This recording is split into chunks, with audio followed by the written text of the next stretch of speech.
Dear colleagues, today we will discuss infection control in healthcare facilities in terms of tuberculosis prevention. According to the definition, infection control is the combination of measures for prevention of mycobacterial transmission in healthcare facilities. Mycobacteria can be transmitted in many directions, from patient to patient, from patient to healthcare worker, from patient to visitor, from healthcare worker to visitors and patients, and so on.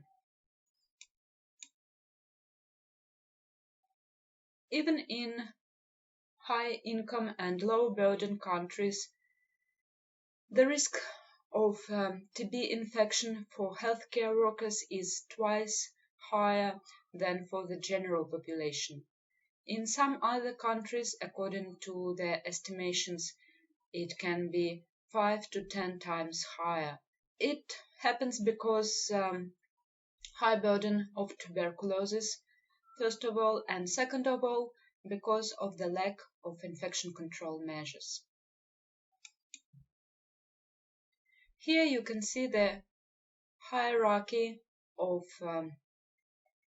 different infection control measures.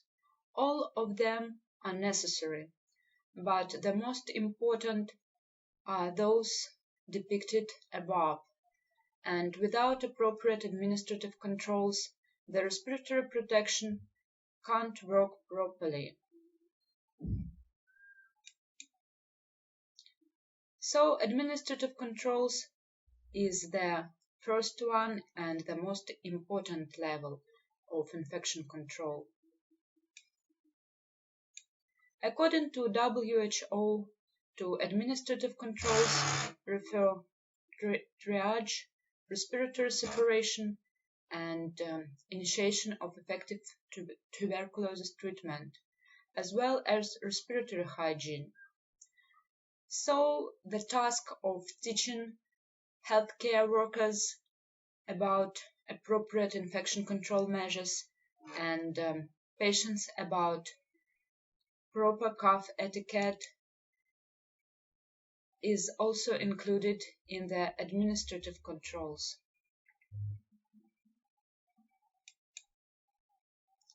Triage of patients is obviously important in non-TB departments, where it can help to detect tuberculosis earlier and thus to prevent transmission from TB patients to the other patients. But it is also necessary in tuberculosis facilities as well, because it helps to prevent spreading of drug-resistant tuberculosis to patients with drug-susceptible mycobacterial strains.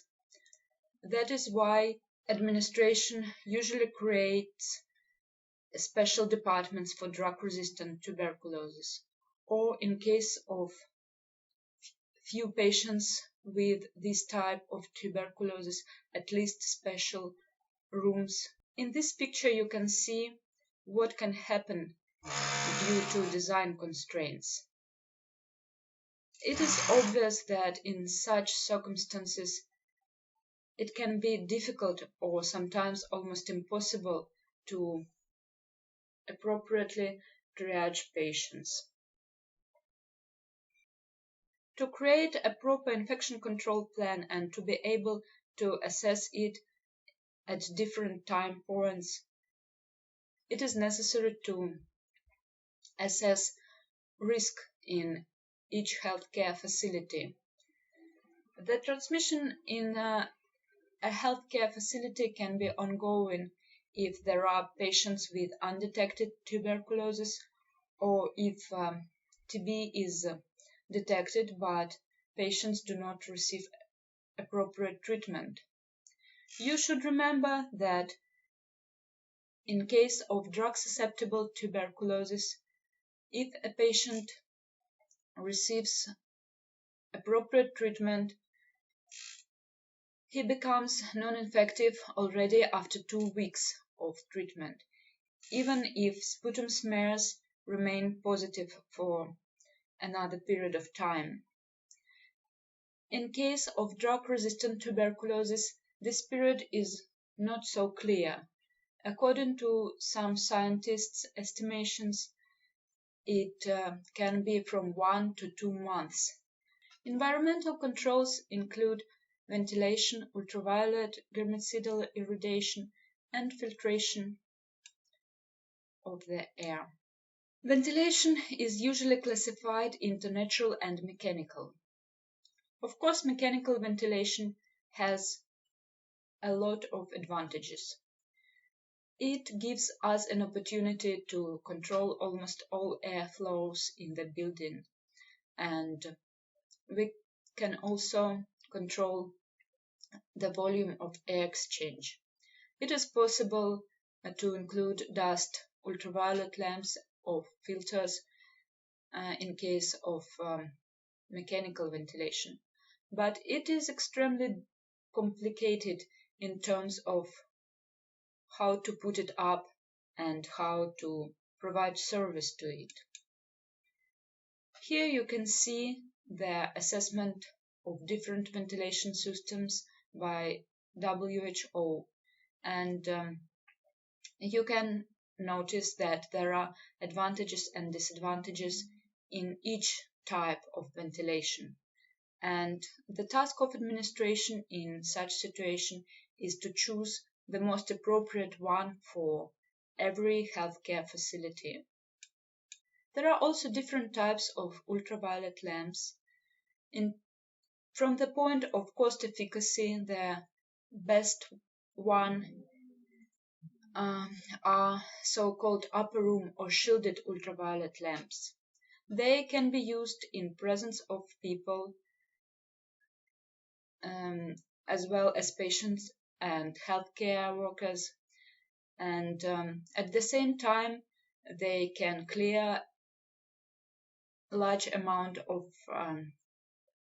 air, and they are not so expensive.